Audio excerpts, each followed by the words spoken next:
What's up, everybody, and welcome back to Adonime, where we watch anime through a Christian lens. My name is Manny, and today's episode is a first impressions deep dive into several new winter anime.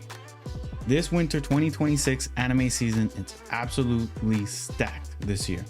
So I'll be breaking down what each anime is about, the spiritual themes and concerns, and a full Christian content guide, and whether or not these shows are worth your time as a believer.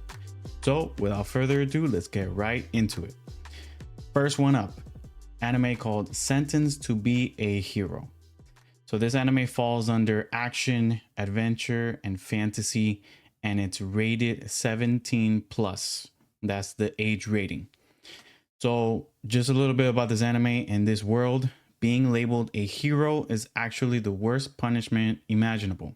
Criminals guilty of terrible crimes are sentenced into mandatory military service against demon lords, and they aren't even allowed to die.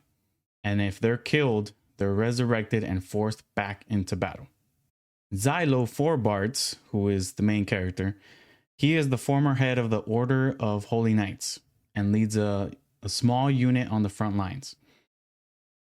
Betrayed and stripped of honor, he makes a pact with a goddess and dives into brutal warfare, fueled by vengeance and survival. So a couple of things that I noticed so far, there are glimpses of good here, right? Xylo seems to care about justice and doing what's right despite being deeply wounded by betrayal. There's a sense that he might be redeemable as a person, that maybe by the end of this season, he could bring honor back to what it truly means to be a hero. But the negatives here are pretty heavy. The goddesses in this world are man-made weapons who crave recognition and grant whatever people want. Blood pacts are normalized. Xylo himself kills not out of honor, but with a desire to inflict overwhelming violence. And that alone raises some major flags. There are some hints of good, but we have to be wise with that. So here's the Christian content guide for this anime. With sensual content, there is none. Violence and gore, there's lots of blood. There's dismemberment. There's a lot of gore in this as well. With profanity, there's a moderate amount of profanity in there. With drugs and alcohol, there is some drinking. It's not very heavy drinking so far. And then finally, the scary scenes. There are some grotesque monster designs. They basically look like oversized animal experiments gone horribly wrong. So yeah, we have to be careful with that. So final verdict on this anime. This anime shows a small hint of potential buried under a lot of troubling elements. Xylo could grow into someone better, but right now the story leans far more into violence, vengeance, and distorted spirituality. So with this one, proceed with caution. Next up, we have Tamon's B-side. So this anime falls under comedy, idol, and romance, and it's rated PG-13. Okay, so a little bit about this anime. This anime is about Utage Kinoshita, who is an obsessive fan of idol Tamon Fukuhara. And when she unknowingly ends up working as his house cleaner, she discovers that behind the glamorous public image is a deeply anxious, insecure young man. So a couple of things I noted here. This anime exposes the fact that celebrities are human too, and you can't judge a book by its cover, right? Tamon seems genuine in his desire to just make people happy with his music, but he struggles with anxiety and his fear of people's opinions. And it's important to understand that people are people, and they have fears, they have struggles, and nobody can handle the pressure of being worshipped as perfect. Okay. However, Utage's obsession is spiritually concerning, right? Jokingly, but frighteningly, she calls him a god and even holds a sign that says Church of Tamon. That's a little over the top. And this might seem harmless, but it can be very dangerous. Our hearts naturally cling to anything and anyone that we love with all of our hearts.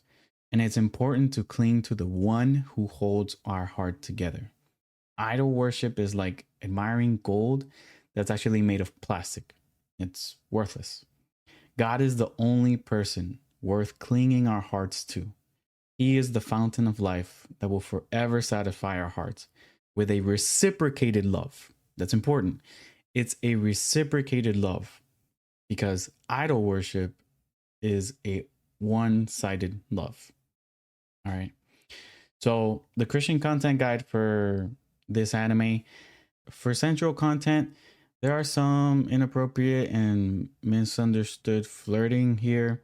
There's also an awkward falling on each other close call moment. So it's going to be interesting to see how much more they're going to lean into that later on. So we have to be careful with that. With violence and gore, there's some comedic hypothetical stabbing with some bleeding. It's not too serious and it doesn't last very long. Profanity, there is none so far. Drugs and alcohol, there are none so far. And then finally, scary scenes. There really is none. It's a romantic comedy, basically. So, final verdict on this anime. This anime has little potential, mostly on the aspect of showing Tamon's vulnerable side and Kinoshita falling in love with that side of him instead. It looks headed that way, which would be interesting to see how that goes. But the idol worshipping probably won't be addressed. And that's being a little realistic. It's very heavy starting out, and it's clear the anime showcases the music group and their glamour as a positive note. So there's nothing wrong with being a fan of a pop group, but obsession turns it into vanity and a danger for our fragile hearts. And also, the romance scenes, like I said, might kick it up a notch later on, and that's something that we have to watch out for. So proceed with caution. Next anime we have You and I Are Polar Opposites. Okay, this anime falls under comedy, romance, and school. And it has an age rating of PG-13. So this anime is about Miyu Suzuki, a bright and fashionable high school girl, and Yusuke Tani, her quiet, straightforward classmate who sits beside her. Their daily interactions are small and simple. Suzuki's random questions met with Tani's blunt, honest replies. But beneath those moments, quiet feelings begin to grow. Suzuki is drawn to Tani's sincerity and lack of concern for social expectations, while she herself struggles with worrying about what others think. When a small misunderstanding leads to an unexpected confession, the two discover their feelings are mutual. Nervous but excited, they begin dating, setting off on a gentle and heartfelt story of young love and connection. So that was the synopsis. A couple of things I saw here. So Suzuki has good intentions behind her secretly crushing on Tani and admires him for good reasons. He seems to be a smart guy, an honorable guy, and those are good things that, that she has every right to like him for. Their walk together that they have in this anime is hilarious. It was super funny, showing the tension of two people liking each other and then making the first move. A moment like that is very nerve-wracking, but it's part of the beautiful process that God created as well, which is fine. And then Suzuki's boldness and courage is so encouraging. She's scared to come on too strong, and she guards herself from other people's opinions on something that's none of their business. But when she admits to her closest friends her feelings, they encourage her to work it out. And those are good friends, silly as they might be. So the Christian content guide for this anime, none across the board. No sensual content, no violence or gore, no profanity, no drugs and alcohol, and no scary scenes so far, right? Obviously, this is a rom-com, so we got to be careful with some of the sensual content that could present itself in the future.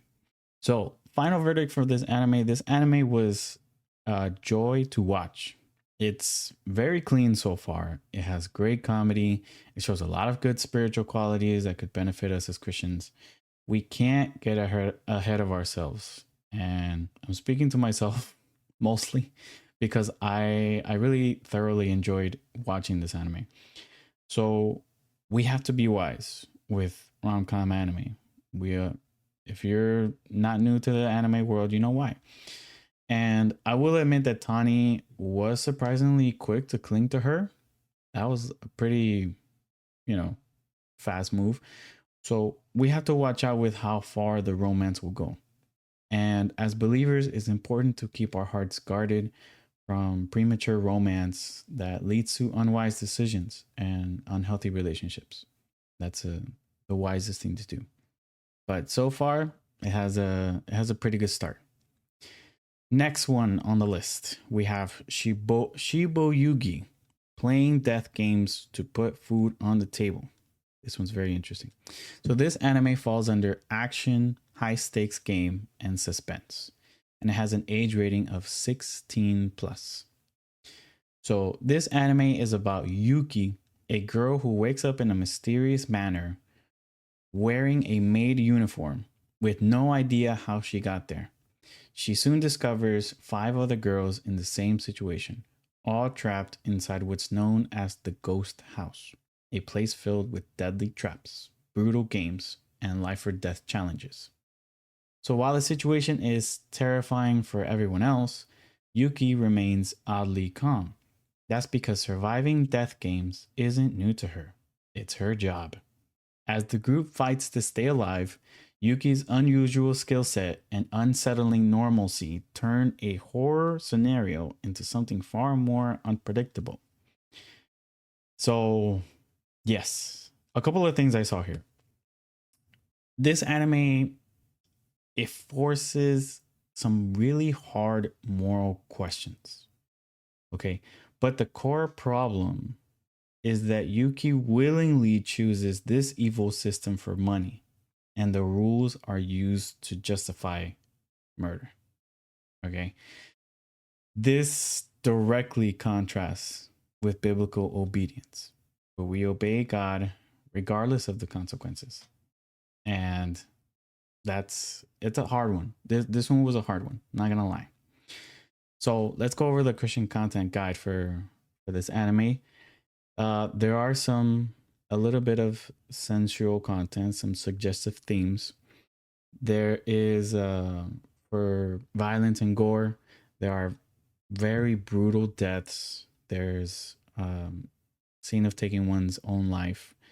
There's dismemberment, though the blood is like white cotton. So it's not blood, it's not liquid.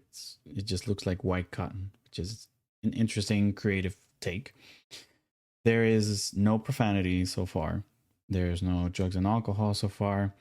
And then the scary scenes, there are some extremely disturbing scenes in this anime, and they can be very hard to stomach, especially some of the deaths that occur.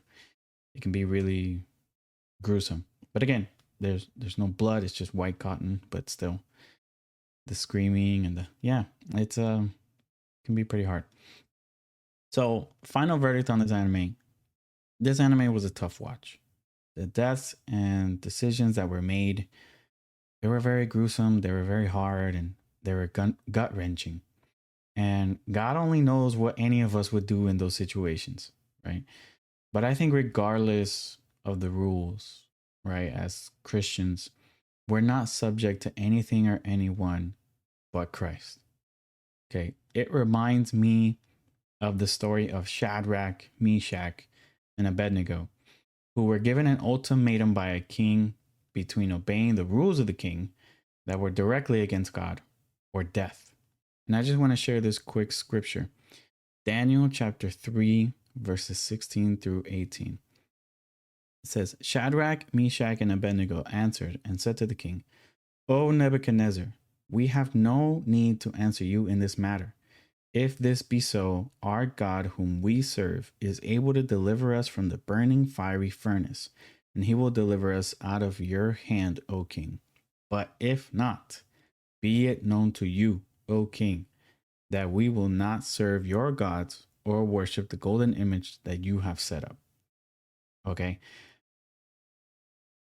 This should give us confidence that we can stand firm in God and he will deliver us whether in this life or the next. And I wonder if Yuki will change later on in the story, and it could end up where, you know, it's like Squid Game. I don't know if you guys have seen that show, but where the main character ends up trying to abolish the games. That's a possibility. But again, we only have this first episode to work with for now. And like I said, this episode was very brutal, and we have to be careful with this anime, and we have to use much wisdom. So before we continue to the next one, if you're enjoying this so far, consider liking and subscribing to the channel. Follow us on wherever you hear your podcast, wherever you are following us, wherever you're hearing this, and you know, join me in growing together in Christ while we watch anime. That's it. All right.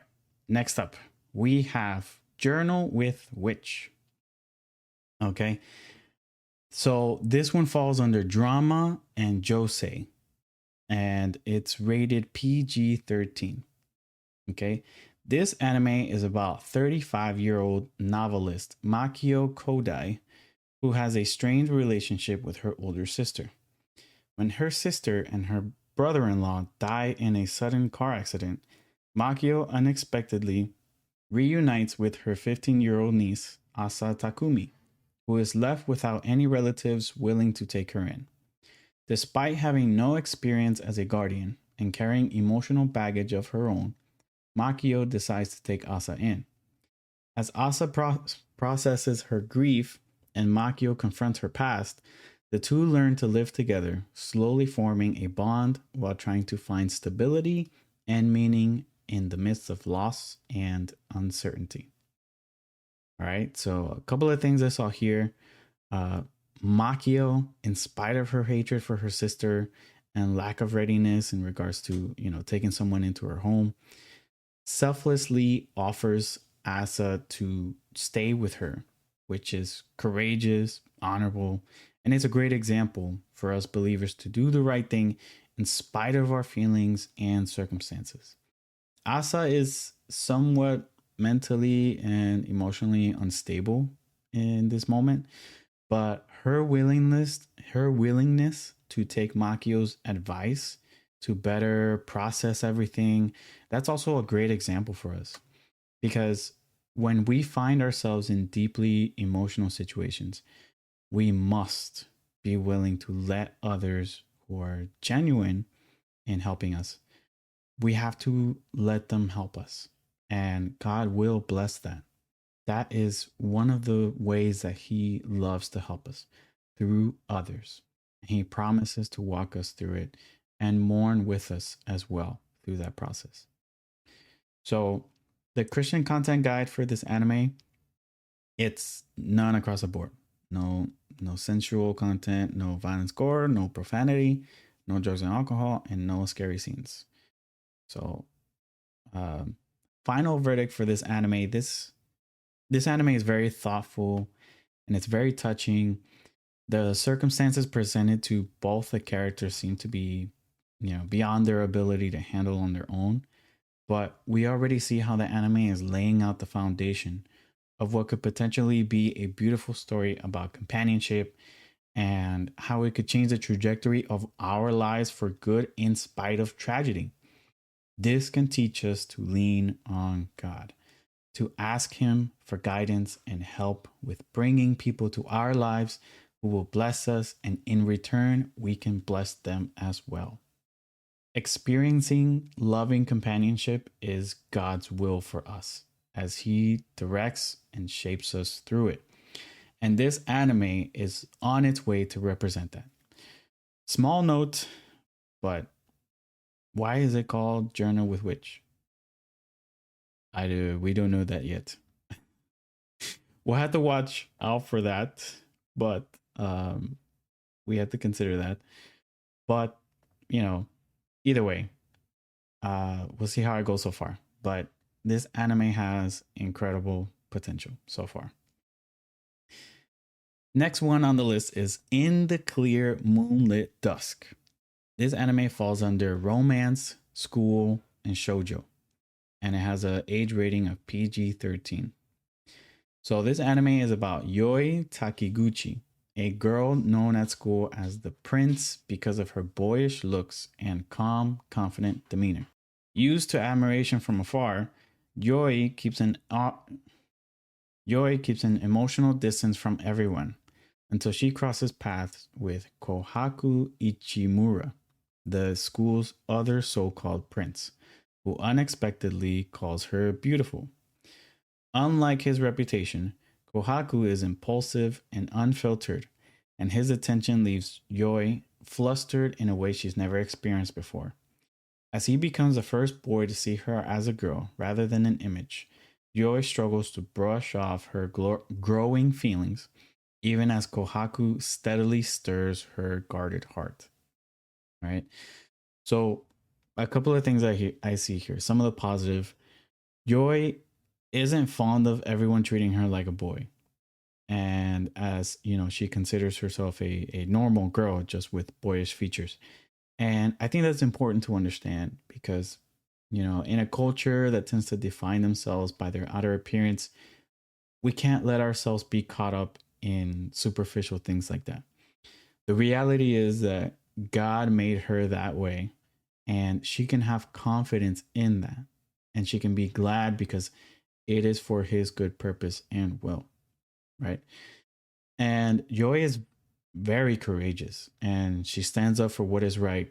And she has a very level head on her shoulders and she thinks practically, which is very honorable.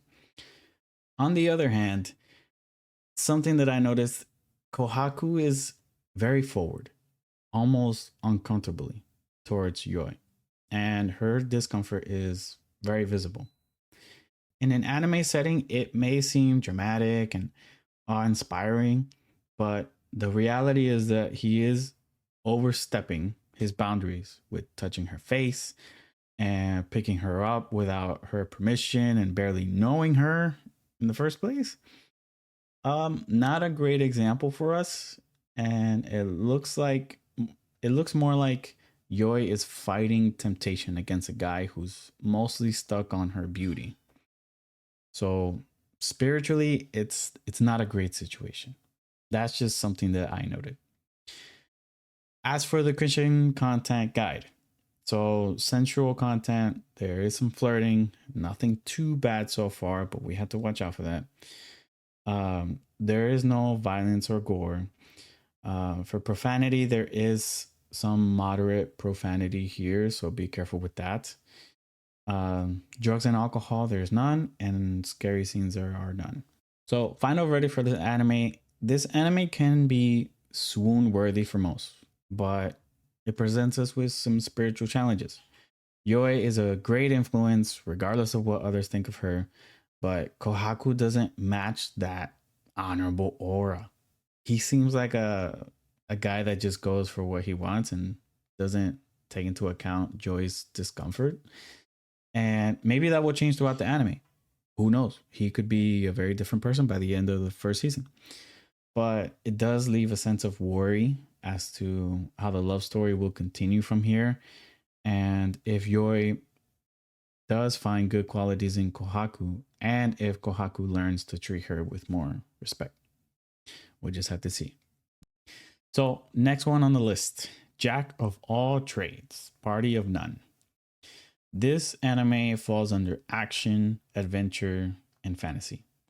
And it has an age rating of 16 plus for profanity, sensualized imagery, and violence. So this anime is about Orhun Dula, a former swordsman who was forced into the role of enchanter to support the hero party. Despite filling a critical role, Orhun is suddenly dismissed by the party leader, labeled a weakling and a jack of all trades, master of none. Cast aside without hesitation, he's left to face the world on his own. Choosing to start over, Orhun returns to adventuring as a swordsman, the role he was always best at. But his time as an enchanter wasn't wasted. Armed with unique magic, original spells, and hard earned experience, Orhun sets out to forge his own path and prove that his true strength was never recognized. All right, so a couple of things I saw here. Orhun is an honorable guy.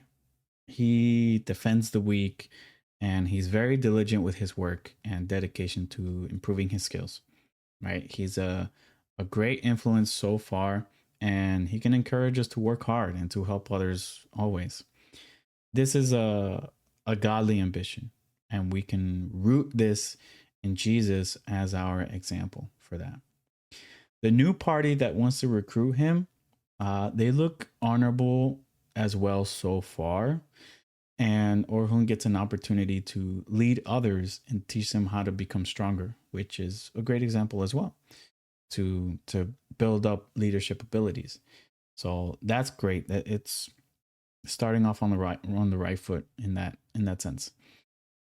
So with the Christian content guide, with sensual content, there are some suggestive themes. With violence and gore, there is some fighting and slashing monsters apart. Not bloody, but the outro suggests that there will be some blood later on. So, we got to watch out for that. Profanity, there is none. Drugs and alcohol, there are none. And scary scenes, there are just some mildly scary monsters, but not really a big deal. So, final verdict, this anime was great so far. It gave us a look into a fantasy world with a main character who is honorable, shows a lot of promise and potential to be a great role model for us, and accompanied by others who will encourage him, hopefully, and be encouraged by him. He represents us as Christians the way that we live our lives for God. Growing in holiness along with our fellow brothers and sisters in Christ. And, this is just from the first episode, and obviously there's a lot more story to go. But so far, it looks like it's gone the right path and could be a good watch. The next anime on the list is There Was a Cute Girl in the Hero's Party, so I tried confessing to her. And this anime falls under adventure, comedy, fantasy, romance, isekai, reincarnation. And it's rated 14 plus. The age rating is 14 plus. And this anime is about Yoki, a man who dies in a traffic accident and is reborn in a fantasy world, not as a chosen hero, but as an absurdly overpowered demon. With no interest in becoming a demon lord, Yoki lives quietly as a low-ranking guardian in the demon lord's castle, keeping a low profile and avoiding trouble. That changes when a hero's party storms the castle and Yoki casually defeats them all. After healing the group and preparing to send them on their way, he meets the party's priest and falls in love at first sight, setting the stage for a lighthearted fantasy story that flips classic hero and demon tropes on their head. So, a couple of things I saw here. So, Yoki starts out in an isekai as a demon lord, right? And meets a honorable girl, a priest. Her name is Cecilia. And she persuades him to turn away from being evil. And although maybe not for the best reasons, Yoki is turning his life around. And he seems to really care about Cecilia with respect to her decisions and her feelings. And it's great to see a main character who has compassion and turns from evil. That's it's a good thing. And Cecilia is honorable, as she doesn't immediately accept Yoki's love confession, but she offers to help him turn to good instead, which is actually a great example for us Christians to help bring people to Christ. And she, whatever she may be feeling about him, maybe no feelings at all, but she was very kind, and that was a great example for us. So for the Christian content guide, with sensual content, there are some suggestive themes. with violence and gore. There is some fantasy violence, nothing too crazy. Profanity, there is none so far. Drugs and alcohol, none so far. And some scary scenes. There's some mildly scary monsters, but it's not a big deal. So the final verdict on this anime shows good promise. It shows the beginning of the main character's redemption from working for the Demon King and turning to good thanks to a beautiful priest. But regardless of the intentions, it seems that Yoki really cares about Cecilia and he wants to do right by her. And this could lead him to, really love doing good and becoming a leader. It's not a very complex plot, but it was nice to watch, and I'll be curious as to how the story progresses. So, next one on the list. Tune in to the Midnight Heart. So this anime falls under comedy, romance, harem, school, showbiz, shonen. And it has an age rating of 14 plus for profanity and suggestive dialogue. So this anime is about Arisu Yamabuki, who once found comfort in the voice of a late night radio host known only as Apollo. One day, her broadcast suddenly stopped, leaving Arisu without closure. Years later, now a second-year high school student, he sets out to find her, wanting to finally say the words he never could. With no face or real name to go on, Arisu follows his only leads to his school's broadcasting club, where he meets 4 girls chasing dreams built around their voices.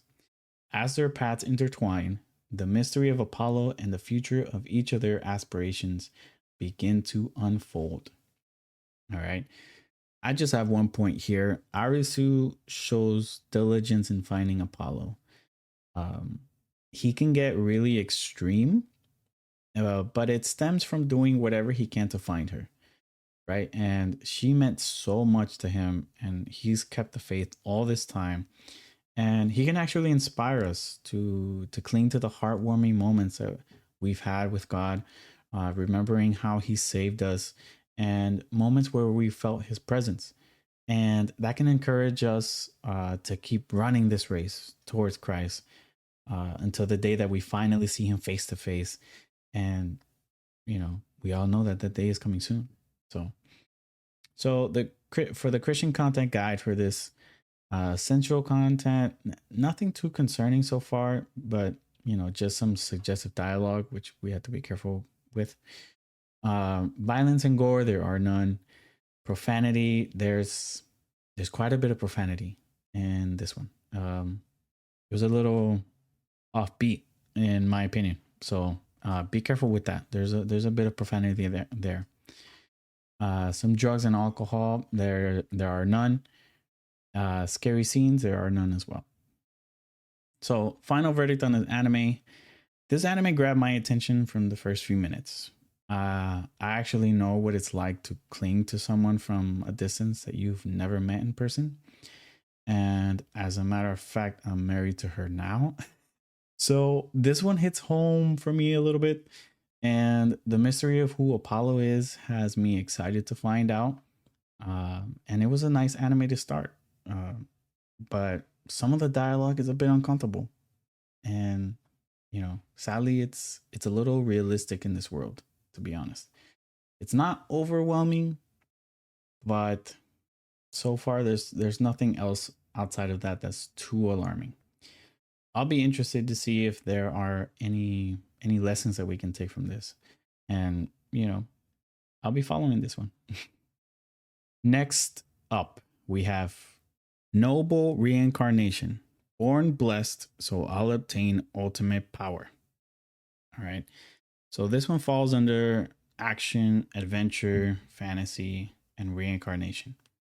And the age rating is 14 plus for profanity, sensual imagery, and violence. Okay. This anime is about Noah, the world's strongest 6-year-old and the 13th prince of the empire. Reincarnated into a noble family, he's born with an infinite level cap and a powerful ability that lets him absorb the skills of those who serve him, making him overwhelmingly strong from a young age. Raised with elite education and limitless resources, Noah's talents quickly flourish.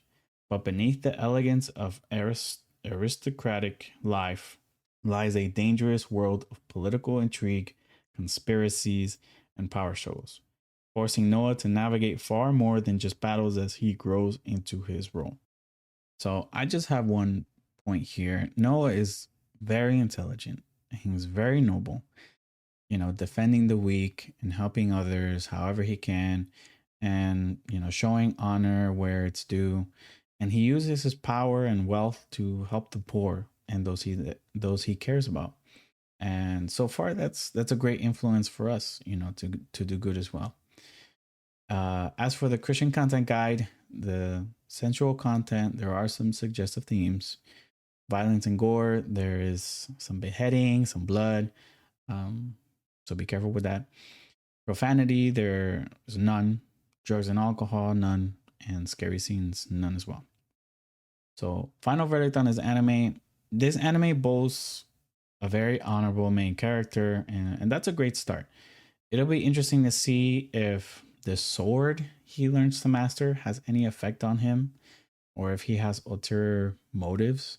The sword seems kind of a little bit dark in a sense. Maybe has a mind of its own. Not sure yet, but and after all, we don't know anything about his past before reincarnating. But so far, we do see plenty of honorable deeds and thoughts from him.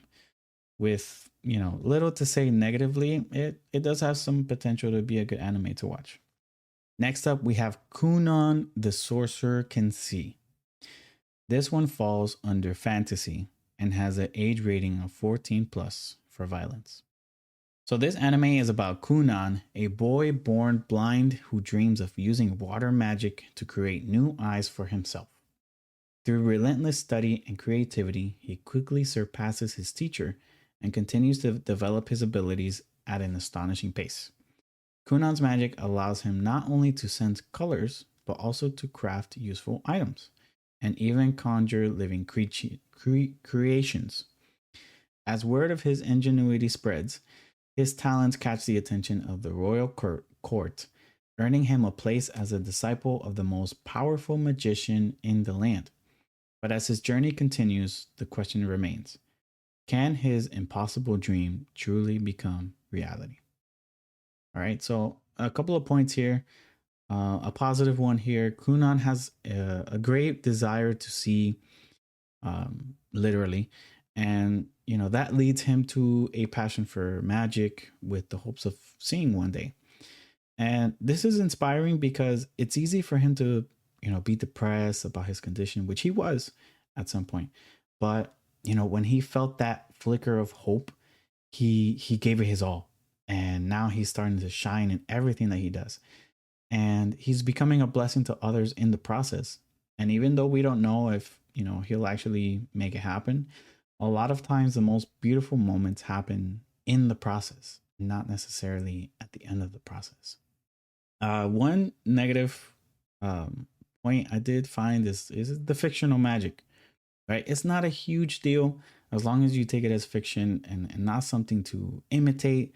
But it's always worth noting as a reminder to be vigilant, as sorcery is strictly against God's word, right? So for the Christian content guide for this one, there sensual content, there is none so far. Violence and gore, there's none so far. For the most part, there isn't much profanity. There was just one word that showed up, and I was like, "Whoa, that was a little uncharacteristic." But just be careful with that. Drugs and alcohol, there is none, and scary scenes, there are none as well so far. So, final verdict: this anime is off to a great spiritual start. It has plenty to be inspired from the main character as he starts growing past his trauma and focuses on a better tomorrow. God can fill each of us with hope in our hearts to shine just like this and live our lives with a peace that surpasses all understanding. And this is a great example of what that looks like. The anime is rated for violence, which there was none of in the premiere episode, but surely it'll have that and most likely some mild suggestive themes. So, regardless, this anime does show promise.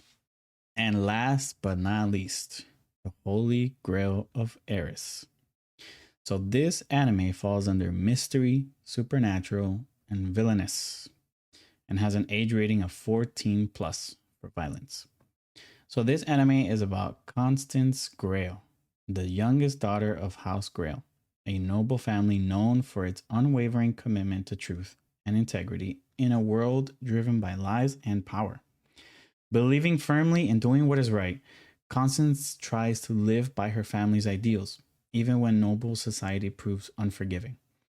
Her convictions are put to the test when she is betrayed by her fiancé and falsely accused by his lover, leaving her without anyone willing to hear her cries for justice.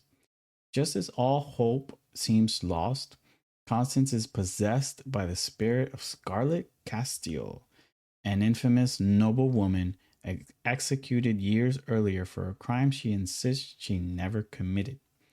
Bound together, the two strike back against those who wronged them, but Scarlet's help comes at a cost, as she demands Constance's aid in her uncovering the truth and taking revenge on those who orchestrated her downfall. All right. So a couple of points I saw here. First off, Constance is innocent in this crime, right? And Scarlet helps bring out the truth and accuses the witnesses who saw what happened and they didn't speak up. That I saw it to be something important, right? It's important to say something when someone is being wronged, right? And this was pointed out pretty well. I saw that as a good point there. On the contrary, Scarlet being able to possess Constance is very much demonic. And the anime presents it, as a dark occurrence.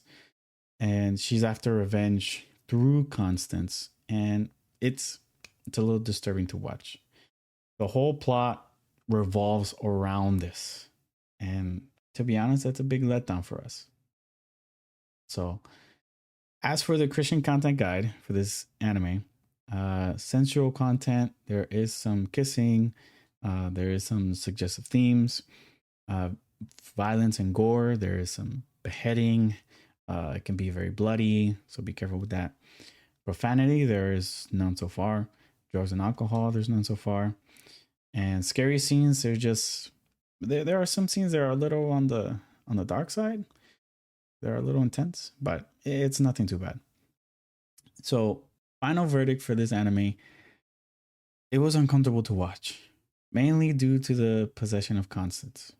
All right. It's one thing if it happens to a villain or a background character where, I'll still point it out, but in this case, it's the essence of the story. Scarlet has, maybe just reasons to want revenge. Don't exactly know yet what happened, but this isn't the right way to do it. And not to mention, it sounds like Scarlet could be guilty of evil as well. It just gives off a dark start, and I'm sure there's more to the story, but it doesn't give us a sign of having good potential for us Christians, unfortunately. So that's it. That's gonna do it for today's winter anime first impressions. I did not get to all of the anime that have come out.